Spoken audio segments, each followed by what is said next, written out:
He walked into the hospital expecting a routine business meeting, until he saw 3 little girls in identical pink dresses crying outside the ICU, and one of them looked up at him with his own eyes. Grace Thompson had never planned to stop. The visit to the hospital was strictly business. He was there to finalize a funding proposal for a state-of-the-art expansion wing. Everything about his life ran on precision: his schedule, his speech, his thoughts. He moved with the efficiency of someone who had long ago traded emotion for execution. Dressed in a flawlessly tailored navy suit, his briefcase in one hand, his phone in the other, he stepped out of the elevator on the 4th floor, ready to walk straight into a closed-door meeting with the hospital board.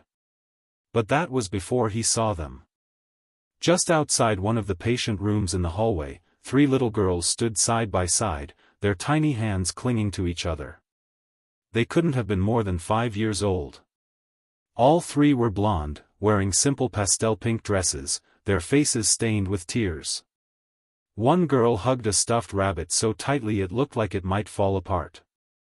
Another wiped her eyes with the back of her hand. The 3rd stared blankly at the floor, her lips trembling. It was the kind of image you don't prepare for, something so out of place in his carefully ordered world that he almost kept walking. But then one of them looked up. Her eyes were the first thing he noticed, wide, brown, and too familiar.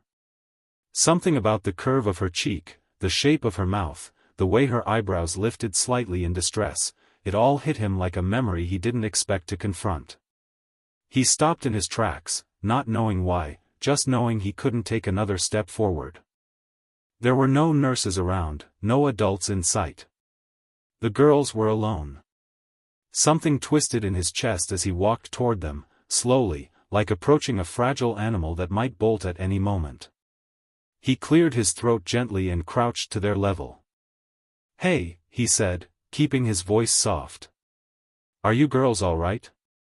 Did you get separated from someone?" The tallest of the 3 shook her head. "Our mommy's in the ICU. They said we can't go see her yet." He paused. "Are you waiting for someone? Is someone coming to pick you up?" All 3 shook their heads in unison. "There's no one else," the girl with the stuffed rabbit said. "Just her. Just mommy." Grace felt his breath hitch. He had no idea why he stayed kneeling there, why he suddenly felt the need to know more. There was something magnetic in the way they looked at him, something that pulled at parts of him he had ignored for years. He wanted to comfort them, but more than that, he needed to understand why he couldn't look away. Then, the smallest of the 3 took a tiny step forward and tilted her head. "Do you work here?" she asked. "No," he replied. "I'm just here."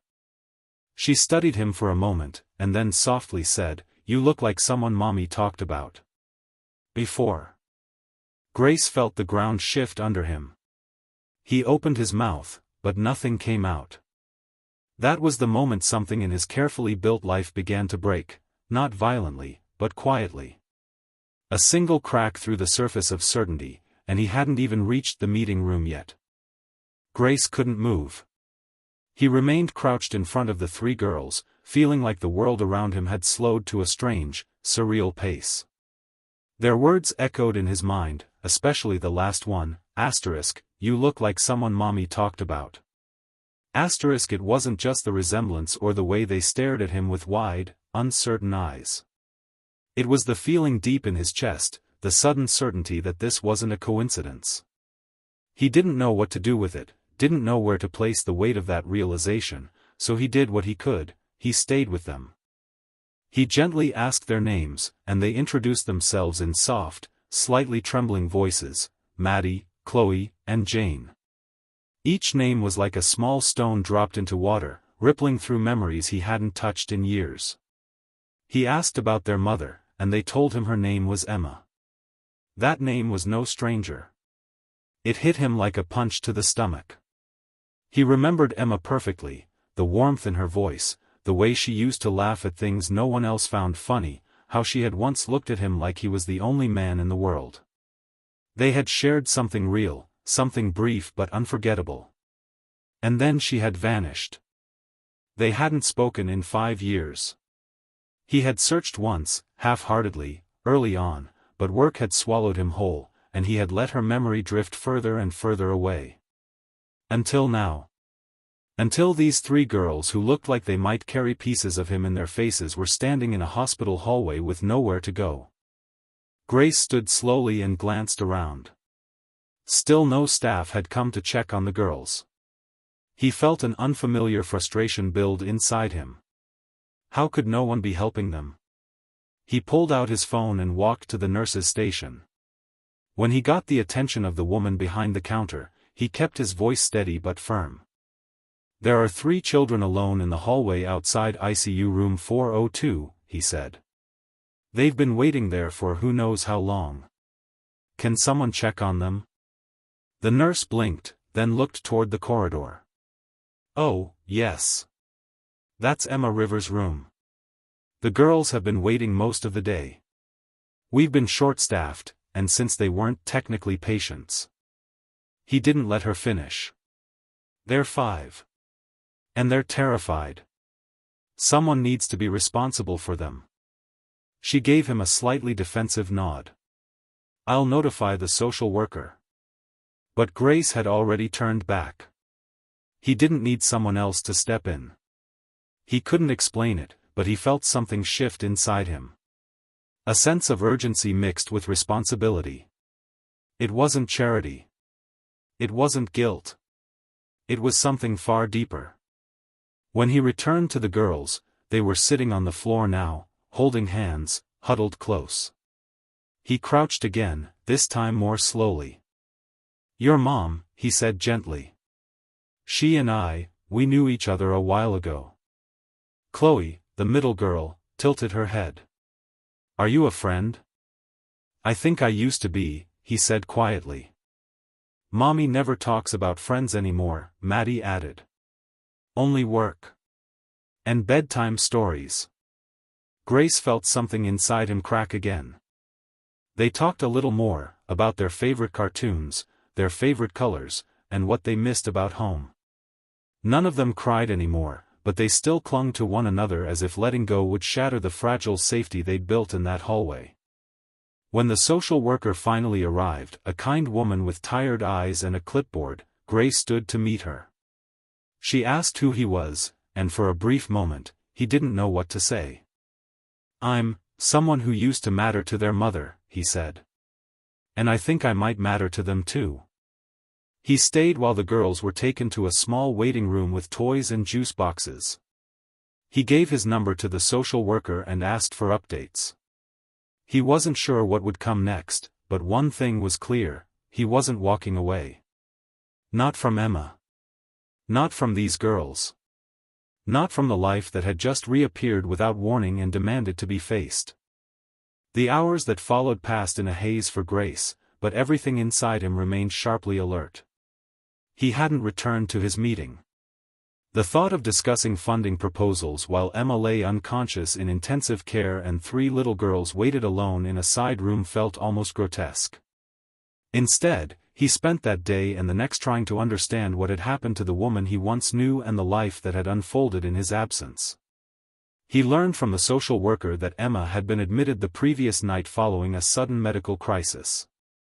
Details were sparse, but the seriousness was clear. She was unconscious and stable, but in critical condition. No other relatives had been listed, no emergency contacts. Just the children. Just Emma. It was that detail, no one else, that haunted him. Grace had spent the past 5 years believing Emma had chosen a life without him, that whatever they'd shared had been fleeting or not enough. But now he was beginning to wonder if her silence had come from something else: fear, protection, or sacrifice. He thought back to how their relationship had ended. It wasn't a fight or betrayal. It was a slow drift, caused by the growing gap between her quiet world and his corporate climb. She had said goodbye in a note, one he barely had time to read at the time. He remembered her writing that she needed something real and steady, and that she hoped he would someday find it too. He hadn't. Not until now. That afternoon, he stood in the hallway again, this time outside Emma's room, with the steady beep of monitors faintly audible through the door. A nurse allowed him in for a few minutes. Emma looked so small in the hospital bed. Her blonde hair was damp around her temples, her skin pale, her breathing slow and mechanical. He walked in slowly, as though entering a church. He sat beside her, unsure if she could hear him. "I don't know what happened to you," he whispered. "But I think I finally understand what happened to us." He hesitated, then reached for her hand, gently wrapping his fingers around hers. "There are 3 little girls down the hall who look so much like you it hurts. But they look like me too. I don't know why you didn't tell me. I don't even know if you wanted to. But I met them. Maddie. Chloe. Jane. They're brave. Scared. Smart. They waited for you all day without complaining. I've never seen anything like it." His throat tightened. The words came slower. "Emma. I think they're mine too." He didn't expect a response, but he saw her fingers twitch slightly beneath his. Maybe it was a reflex. Maybe it wasn't. Either way, it was enough to make him stay another hour, just sitting there, telling her about everything she'd missed, how cold the hallway had been, how Chloe had tried to explain her dream to him in full detail, how Maddie had stood in front of her sisters like a little soldier, and how Jane had quietly clung to the bunny the entire time without saying a word. When visiting hours ended, he returned to the waiting room where the girls sat with coloring books and juice. He brought them dinner, sat on the floor with them, and listened to their stories about their mom, how she always kissed them in the same order, how she sang made-up songs when the lights went out, how she whispered always, always, when they asked if she would ever leave. They talked about bedtime rituals, their favorite toys, the tiny apartment they lived in. The more he listened, the more he saw the gaps his absence had left. The more he realized how much he had missed. At one point, Maddie looked at him with wide eyes and asked, "Did you love our mommy?" He paused, caught off guard by the directness. Then he nodded slowly. "Yes. I did. Very much." "Do you still?" she asked. He thought about it. Thought about what love meant now, after everything. "Yes," he said finally. "Maybe more than I ever did before." That night, after the girls had fallen asleep on a couch in the family waiting area, Grace sat alone in the corner of the room. He stared at the wall for a long time, then took out his phone and called his assistant. "Cancel everything for the next 2 weeks," he said. There was a pause on the other end. "Sir? You have." "I know," he said. "Cancel it anyway." He ended the call and looked back at the girls, curled together like petals of the same flower. He had made his choice. And this time, he wasn't going to miss what mattered. The next morning, Grace arrived at the hospital before sunrise. The hallways were dim and quiet, filled only with the soft shuffle of nurses changing shifts and the distant hum of machines keeping patients stable. He walked with purpose but without rush, stopping first at the waiting area where the girls had slept the night before. They were still there, tangled together beneath a hospital-issued blanket, their cheeks flushed with sleep and their little arms draped over one another like they couldn't rest unless they were touching. Grace stood in the doorway and watched them, something deep inside his chest tightening with a kind of protective ache he had never known. He had made decisions his entire life based on logic and returns. But this was different. This was something his heart understood before his mind could even form the words for it. He left a note with a nurse, letting them know he would be back soon, and then walked down to the ICU. Emma's condition hadn't changed overnight. She remained unconscious, her body still fragile but holding on. Grace sat beside her again, this time with more certainty in his movements. He didn't just talk about the girls. He told her about himself. About the life he had built, the emptiness that came with success, and how all of it had started to feel meaningless the moment he saw 3 pairs of eyes staring up at him in that hallway. "I used to think I had time," he said quietly, time to chase goals, time to come back to things I left behind. But the truth is, I let go of you too easily. And now I realize I might have let go of the only part of my life that had real meaning. He stayed until the nurses reminded him it was time for rounds, then returned to the girls. They had woken by then, brushing sleep from their eyes and accepting juice boxes from a tired but kind volunteer. When they saw Grace walk in, their faces lit up, not with surprise, but with the comfort of someone they now expected to see. It startled him how quickly he had become a constant in their eyes. He sat on the floor with them again, listening as they took turns explaining the names of their stuffed animals and which cartoons they hated. Jane, the quietest of the three, leaned into him without saying a word, simply resting her head against his arm while she colored. He didn't move. He didn't dare. That afternoon, he met with the hospital's social worker again, this time with questions, not about visitation or policy, but about guardianship. He didn't know the system, but he wanted to. He wanted to do this right. He wanted to make sure that no matter what happened to Emma, the girls wouldn't end up with strangers, wouldn't be lost in the shuffle of paperwork and state agencies. He gave his name, explained his connection, and then, because he didn't want to delay even a moment longer, requested a DNA test. The social worker, a sharp but compassionate woman named Marissa, listened closely. She didn't make promises, but she saw the look in his eyes and the way the girls clung to him. She agreed to move the process forward as fast as legally possible. That night, Grace took the girls back to his condo. It was sleek, modern, cold in its perfect lines and polished glass. It had never been a place meant for children. But the moment they walked through the door, holding his hands and carrying their little bags and favorite toys, the space felt different. Their giggles bounced off the walls, their tiny socks slipped across the smooth floors, and Grace found himself laughing more in that one evening than he had in months. He ordered pizza. He let them sit on the couch with greasy hands. He read bedtime stories in 3 different voices, because they insisted each character needed their own.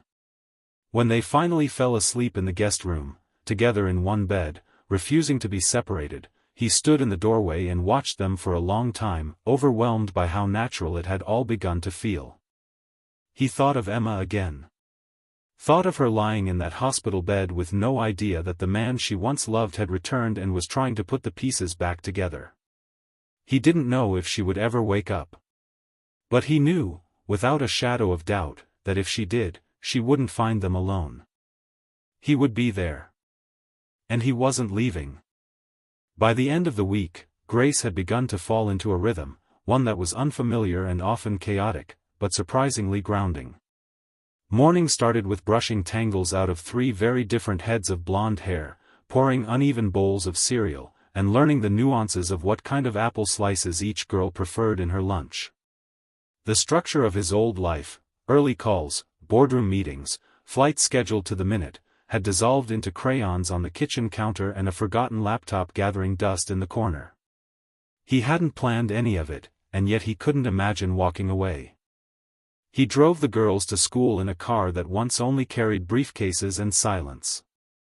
Now it echoed with questions, arguments about cartoon characters, and one girl, usually Maddie, insisting on picking the music. After drop-off, Grace found himself circling back to the hospital each morning, visiting Emma's room before any other part of his day. Her condition remained unchanged, but the nurses had gotten used to his presence, even leaving a second chair by her bedside. He spoke to her every day, about the girls, about what they were doing, what they said, how Jane had started whispering a little more, how Chloe had told him he didn't know how to fold clothes the right way but that it was okay because you're trying. He told Emma that he missed her in a way that had nothing to do with romance and everything to do with the emptiness that had grown inside him over the past 5 years. He admitted how scared he was to be raising children he hadn't known existed and how, despite that, he had never felt more certain about anything in his life. Her hand never moved, her eyes never opened, but he stayed anyway. One afternoon, after picking the girls up from school and helping them with their crafts at the dining table, he sat with Marissa, the social worker, to review the results of the DNA test. The proof was printed on a thin white page, stark and undeniable. He was their biological father. She handed it to him with a look that said she expected more of a reaction, but Grace only nodded. The test hadn't told him anything his heart hadn't already accepted. He had known it in the way Chloe rolled her eyes, in how Maddie crossed her arms when she was frustrated, in how Jane stared without blinking when she didn't understand something. They were pieces of him, wild, gentle, stubborn, and brave. Marissa then began walking him through the process of becoming their legal guardian, at least temporarily. There would be evaluations, court dates, paperwork. It would take time, and until Emma recovered, no decision could be final. But Grace didn't flinch at the steps ahead. He simply asked what he needed to do and began doing it. He even started researching preschools closer to his apartment, places that had music programs and outdoor space, and that didn't feel like holding cells. He asked the girls about what they liked and disliked about their current school, trying to make them feel included in decisions about their new lives. That weekend, he took them shopping for new clothes, not because they didn't have enough, but because he wanted them to have something that wasn't secondhand or worn at the knees. They picked dresses with sparkles and light-up shoes and insisted he get a bright red tie, so he could match. He wore it without argument. Later that evening, they all cooked dinner together, which mostly meant he cleaned up flour explosions and tried not to burn the pasta. When the girls finally went to bed, full of stories and sugar, Grace sat down on the edge of his couch, looking at the empty space around him and realizing it no longer felt empty. It was filled now, with tiny drawings taped to the fridge, mismatched socks under the table, and laughter still echoing down the hallway. His phone buzzed with a message from his assistant, asking if he would be available for a rescheduled board call in the morning. He stared at the screen for a long time before typing back a simple answer, "Not yet."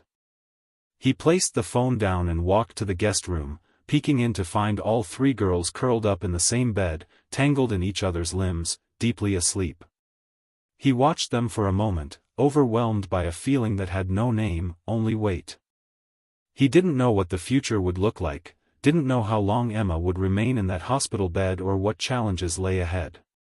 But he knew, with complete clarity, that his life had been rewritten. And he had no desire to go back to the one he had before. On the 12th day of Emma's hospitalization, something changed. It was subtle at first, her fingers moved, then her eyelids fluttered, and the monitors picked up a slight shift in her vitals. Grace had just arrived, as he did every morning now, bringing coffee to the nurses and sitting by her bedside with quiet patience. He had grown used to the rhythm of the room, the sterile smell, the quiet hum of machines. But today, when her hand twitched beneath his, he nearly dropped the cup he was holding. The nurse rushed in, checked the machines, whispered that it could be a sign of awakening. Grace barely breathed for the next 10 minutes. He leaned forward, spoke her name, watched her eyelids twitch again, and this time, slowly, open. Her gaze was unfocused, dazed, her lips dry and slightly parted. She blinked at the harsh light overhead and then slowly shifted her eyes toward him. At first, there was no recognition. Then, as if memory caught up to consciousness, her brow furrowed. Her voice came out cracked and barely audible, but it was enough. "Grace?" He nodded, overwhelmed. "I'm here. I've been here." Her eyes welled up immediately, confusion swimming behind the tears. "The girls, are they?" "They're safe.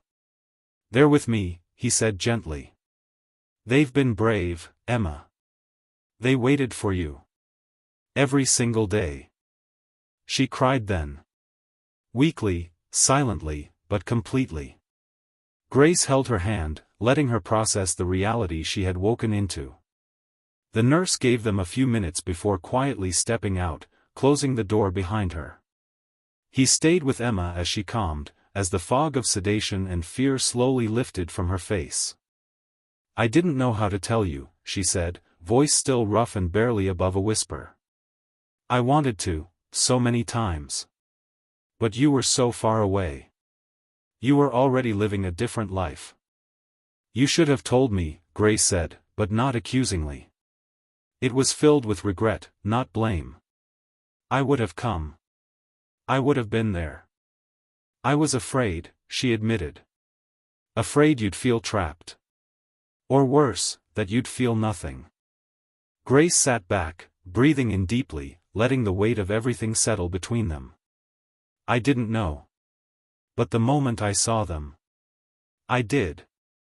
Emma closed her eyes for a moment, as if exhausted by the conversation. When she opened them again, she looked straight at him, vulnerable and honest. Are you really here? He didn't hesitate. Yes. And I'm not leaving. He told her about the days she had missed, about the hallway, about how Maddie had stood tall like a little soldier, how Jane barely spoke but clung to her stuffed rabbit, how Chloe had asked hard questions and demanded answers. He told her about the pancakes he'd burned, the songs they sang in the car, the messy bedtime routines that somehow ended with all three of them in one bed. He saw her smile, tired but real, and for a moment he felt the world tilt back into place. When the doctor came in, they spoke in low tones. Emma's recovery would be slow. Her body was weak, and she would need rehabilitation. But the prognosis was good. She would recover. That night, Grace brought the girls to the hospital, not into the room, but just close enough. They stood outside the glass, and when Emma saw them, her hands trembled with emotion. The girls waved furiously, pressed their hands to the glass, and Emma pressed hers from the other side. She mouthed the words, "I love you," and all three girls did the same back. Maddie held up a drawing they had made that morning, for stick figures holding hands beneath a house with a sun in the corner. It said, "Home," in big, shaky letters. Emma cried again, and so did Grace. When they left the hospital that night, the girls were quiet in the car, holding his hands from the back seat. He looked at them in the mirror and said, "Your mommy's going to be okay?" Chloe asked, "And us?" He smiled softly. "You're going to be better than okay." Because now, they weren't waiting anymore. They were beginning. And for the first time, it felt like they were all part of the same story. The days that followed Emma's awakening were filled with slow progress, quiet miracles, and the kind of small victories that only mattered to those who had lived through uncertainty. Grace balanced hospital visits with school drop-offs, nighttime stories, and learning to braid 3 sets of blonde hair, imperfectly, but with effort that the girls never failed to praise. He had always thought multitasking meant juggling high-stakes deals and managing corporate crises. Now he understood that true multitasking was holding a sick child in one arm while flipping pancakes for 2 others who refused to eat them unless they were shaped like stars. Emma's recovery moved steadily. She began speaking with more clarity, sitting up for short stretches, even requesting to read notes the girls had written for her. Grace brought them in for short visits, and every time they entered the room, Emma's energy seemed to return in waves. The girls never overwhelmed her. They were instinctively gentle, each offering affection in their own way. Maddie sat closest and asked about the machines. Chloe always brought stories to retell. Jane simply held her mother's hand, quietly watching her face with those large, thoughtful eyes. One afternoon, as Emma napped and the girls played with coloring books in the hospital lounge, Grace stood with Marissa by the window. The sun poured through the glass in golden beams, and the world outside moved like it had before, unaware of the tiny shifts that had turned his life inside out. Marissa had paperwork in her hands, documents that would allow Grace to take the next step toward permanent custody, should Emma agree. The forms felt heavy in his hands, not with burden but with the realization that he was choosing this. Not because he had to, not because of obligation, but because somewhere in the chaos of the past few weeks, he had become a father. Later that evening, Grace sat beside Emma in her hospital room.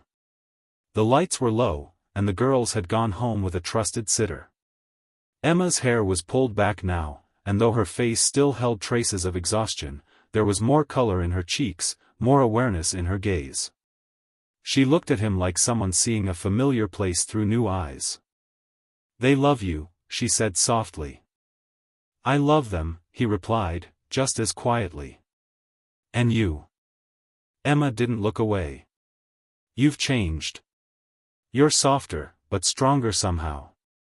I didn't know what I was missing, he said. Until I found it all standing outside a hospital room in pink dresses, crying. I wanted to protect them, she admitted. From everything, including you. I understand why, Grace said. But I'm here now. And I want to do this with you, not around you. They talked for a long time, not about the past or blame, but about logistics, hope, and the uncertain path ahead. Grace told her about the girl's new favorite bedtime song, about how Jane had finally started talking more when she was coloring, about Chloe insisting they all eat the same cereal because that's what families do. He watched Emma take it all in, and he saw something soften further in her. When she asked about the custody papers, he didn't push. He said he would wait. That her healing mattered more. That whatever decision they made, it would be together. She reached out and took his hand. I think we're already a family, she whispered. We just have to learn how to be one. That night, as Grace tucked the girls into bed, he realized how right she was. It wasn't about claiming a title or defining roles. It was about presence, about consistency, about the 1,000 small choices made each day to love, to show up, and to try. The girls were asleep quickly, their bodies curled in familiar patterns, their trust in him no longer tentative but full. Grace stood at the doorway and looked at them, 3 lives that had once been hidden from him, now the very center of everything. And in that stillness, he knew the hardest part was no longer the unknown. It was holding on to everything he'd found, and never letting go. A month later, the hospital room where Emma had once lain pale and unresponsive stood empty. She had been discharged just 3 days earlier, walking out with slow but steady steps, her daughters clinging to each of her arms like the strongest supports she could ever need. Grace had driven them home in his car, which had somehow become a second living room, filled with crayons in the glove box and cereal bar wrappers under the seats. They returned not to her old apartment, which had been vacated while she was hospitalized, but to Grace's home, now transformed. What was once sterile and minimalist had evolved into a space filled with warmth. There were toy baskets in the hallway, tiny socks stuck in the couch cushions, drawings taped to kitchen cabinets, and a table set for 5 every night, whether or not everyone was hungry. Emma's first night home, they all sat around the dinner table eating spaghetti that Chloe had insisted be dyed pink. The girls talked over one another, giggling and giving chaotic updates on school. Emma listened, teary-eyed at first, until she too began to laugh. Her laughter was quieter than before, tinged with fatigue, but it was real. Grace watched her from across the table, not with pity or apology, but with admiration. She had survived something that would have broken many people, and yet here she was, passing the salt, making sure Maddie wiped sauce off her cheek, and reminding Jane not to eat with her fingers. It was a kind of strength that inspired a new kind of reverence in him. As the days passed, their routine deepened. Grace adjusted his work schedule permanently, transferring leadership of several projects and even stepping down from his role as CEO, keeping only the chairman's position so he could be home for bedtime stories and school pickups. The business world saw it as a shocking pivot. Headlines described him as walking away at the top, but Grace didn't care. He hadn't walked away. He had finally walked toward something. Every morning started with breakfast made together, often a chaotic parade of spilled milk and mismatched shoes. Every evening ended with the girls curled up in pajamas, listening to one of Emma's stories or Grace's made-up space adventures featuring characters named after their favorite toys. On a Saturday in early spring, they threw a small party in the backyard to celebrate the girls' 6th birthday. Friends from school came, neighbors brought cupcakes, and someone had even arranged for a magician. But what stole the day wasn't the magic tricks or balloons, it was the moment Emma stood, microphone in hand, voice trembling, and thanked everyone for being part of what she called the most unexpected, most beautiful second chance life could offer. Then she looked directly at Grace, her eyes soft and steady, and said, "And thank you, for finding us when we didn't even know we were looking to be found." Later that evening, after the guests had gone and the girls were asleep surrounded by wrapping paper and glittery crowns, Emma and Grace sat outside on the porch beneath a string of lights. The night air was warm, the kind that settles in your skin like memory. They didn't speak for a while, just listened to the crickets and the faint sound of wind moving through trees. Finally, Emma turned to him. "Do you ever wonder what would have happened if we'd stayed in touch? If I had told you back then?" He shook his head, not with regret, but with clarity. "We might have had a version of this sooner. But maybe it wouldn't have been this version. And I like this one. It's messy and hard and completely out of my control, but it's ours." She nodded, leaning her head on his shoulder. "You're not the man I left." He smiled and took her hand. "And you're not the woman who walked away." They stayed that way in silence for a long time, watching the house that now held the four people who had become his entire world. The laughter, the challenges, the noise, the quiet, it was all real. And it was theirs. Inside, taped to the fridge among the drawings and reminders, was a piece of paper written in colored marker by the girls earlier that week. It read, in uneven, joyful letters, "Home is everyone being together. Always." And in that moment, Grace knew they weren't just a family, they were a miracle rebuilt from pieces he never knew he had lost, and he would spend the rest of his life making sure it never fell apart again. From an author's perspective, the ending of this story feels not only emotionally satisfying but deeply earned. It doesn't rely on dramatic twists or idealized romance to resolve the characters' struggles. Instead, it leans into something far more powerful: quiet redemption, chosen responsibility, and the slow rebuilding of trust. Grace doesn't become a hero overnight, he becomes a father by showing up, day after day, in the small, often messy moments that matter most. Emma's recovery, both physical and emotional, is believable because it's gradual, not rushed or romanticized. And the girls, each with their own personality and resilience, are never treated as props for Grace's transformation, but as full, vital characters who anchor the emotional core of the story. The final image of them all together, celebrating, laughing, living simply but meaningfully, doesn't feel like a fantasy. It feels like a life that was fought for and chosen. And that's what makes the ending beautiful. It's not about everything being perfect, it's about finally being real.